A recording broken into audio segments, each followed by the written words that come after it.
Alright, Carla, at yun nga, syempre, talamak na rin talaga ang problema natin ngayon patungkol sa traffic, no?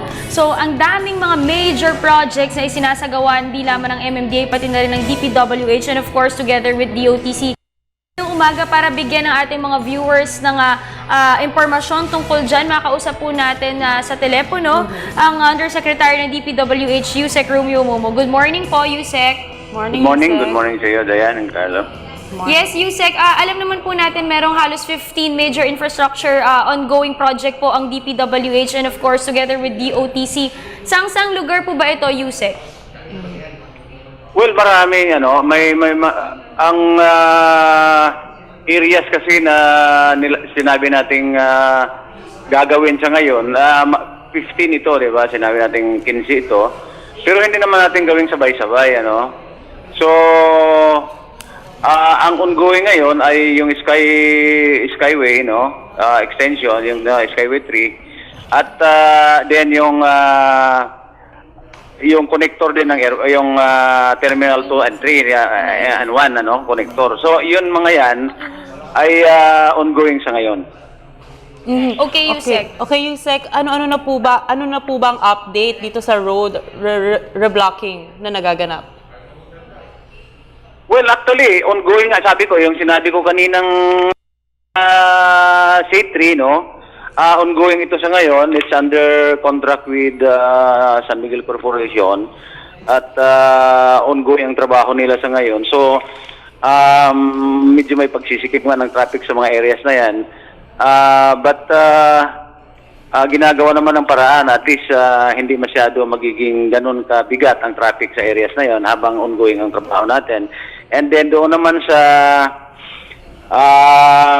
may yung connector ng NAIA 1, 2, and 3 ay ongoing din ito at sa ngayon hindi naman masyado problema ang traffic dahil pauumpisa lang at yung mga areas naman na tinatrabaho nila maluwang at hindi pa masyado nakapekto sa traffic. Yes, Yusek, we are expecting this project to finish kailan po since actually ang pinaka-main reason po natin is to decongest traffic situation or problem in Metro Manila. Ano yon? Kailan po natin ine-expect matapos itong 15 major projects ng DPWH and DOTC as we are talking about na para po ito, actually ang reason po ng paggawa nito is to decongest traffic po in Metro Manila? Well, siguro mga 2 and a half years matatapos natin ang trabaho na yan. Pagtuloy-tuloy ang ating ginagawa, no? Lalo na yung C3, no? Dahil kakaumpisa na nga ito. Kung tuloy-tuloy at wala tayong ma-encounter ng problema sa right-of-way, so in 2 and a half years matapos ito. Yes, Yusek, ano po bang estimated project cost natin dito sa ginawa nating proyekto ng DPWH? Sa C3, nasa 16.4 billion ito. Yung construction cost nito is 10.88 billion. And then yung right-of-way is 5.53. So this is funded and supplied po by the government? No, it's a private, privately funded project through PPP. Okay, Yusek Romeo Momo, kahapon nga po na-discuss din po ni Pangulong Aquino na i-continue daw po ang NLEX at SX. Ano-ano pa po ba ang mga proyekto ng DPWH na aming aabangan? Well, marami. Una, yung Espanya interchange, ano? Yung sa Espanya Boulevard and then sa Forbes Street, yung nagko-cross. Mayroon tayong gagawing flyover dyan. Awarded ng contract na ito but natigil lang dahil may mga problema din sa paglilipat ng mga punong kahoy doon. So, ongoing ang negotiations ngayon and hopefully we can start that this year. Then, meron din tayong construction ng Luton Avenue Santa Monica Bridge, no? So, itong Luton na ito, Bonifacio Global City ito, no? From Makati side and then towards Pasig sa kabilang side naman, connecting ito sa may Makati, no? Then towards the Luton, ano, sa kabilang side. This is supposed to start to be bid out this year also, and hopefully we can start by this year also, no? Then, mayroon tayong isang proposed project through PPP, yung Senator Hill Puyat Avenue, Makati Avenue, Paseo de Rojas Underpass. Through PPP ito, no?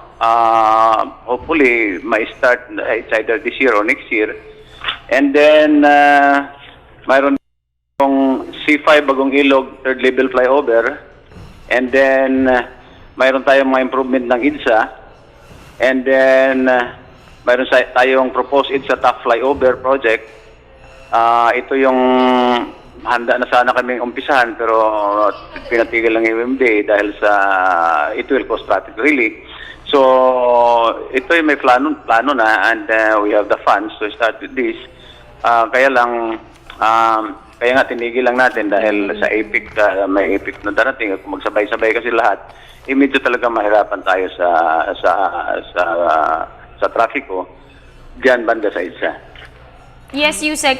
Ang dami po nating nabanggit na mga Metro Road projects po ng DPWH. Pero may mga plano na po ba tayo or yung scheduling ng paggawa po nila? Kasi I'm sure hindi naman po pwedeng sabay-sabay po itong gagawin dahil malaking cost na rin ang maidudulot na traffic nito sa ating lahat. Yes, meron tayong plano nito. Kaya nga hindi natin pwedeng sabay-sabayin dahil it will affect the traffic condition ng Metro Manila. Kaya one at a time nga or two at a time siguro, yung 50 na yan ay ini-schedule natin in such a way that it will not greatly affect the traveling public in Metro Manila. Okay. Alright. Yusek, recently may truck ban, no? Ano po bang reaction natin dito? Well, to us, to the Department of Public Works and Highways, okay ito, una, dahil maluwag yung ating kalsada. Sa pangalawa, well, of course, yung use ng ating kalsada ay medyo napabawasan ng mabibigat. To us, it's good, no? It's good. At makakatrabaho rin kami sa mga areas na kung saan magaan ang traffic. Alright, at Yusek, siguro at this point, alam natin, Carla, medyo mabigat yung pagdaraanan ng mga motorista, ng mga commuters, dahil sa mga ongoing na projects na isasagawa ng DPWH, DOTC, kasama na rin ng MMDA. Siguro, Yusek, any message or viewers or tips or advices po para sa kanila kasi dapat magbaon din sila, Carla, ng extra pasensya dahil nga talagang matinding traffic po ang maaring idulot nito sa aming lahat. Tama nga. Talagang medyo mabigat ang traffic sa mga areas, lalo na doon sa ongoing ating mga trabaho. But again, siguro, I would like to advise our traveling public na medyo habaan lang ang pasensya habang nag-drive tayo along our main thoroughfares kung saan may mga trabaho. Kasi ultimately naman, after the completion of the project, yung atin nga, sabi nga natin, mapagaan ang traffic ko. So, hopefully, kung matapos natin at the earliest possible time, ma-experience din natin yung convenience and comfort using our national highways along Metro Manila. Alright, thank you so much. That was Yusek Romeo Momo ng DPWH. Maraming salamat po, Yusek.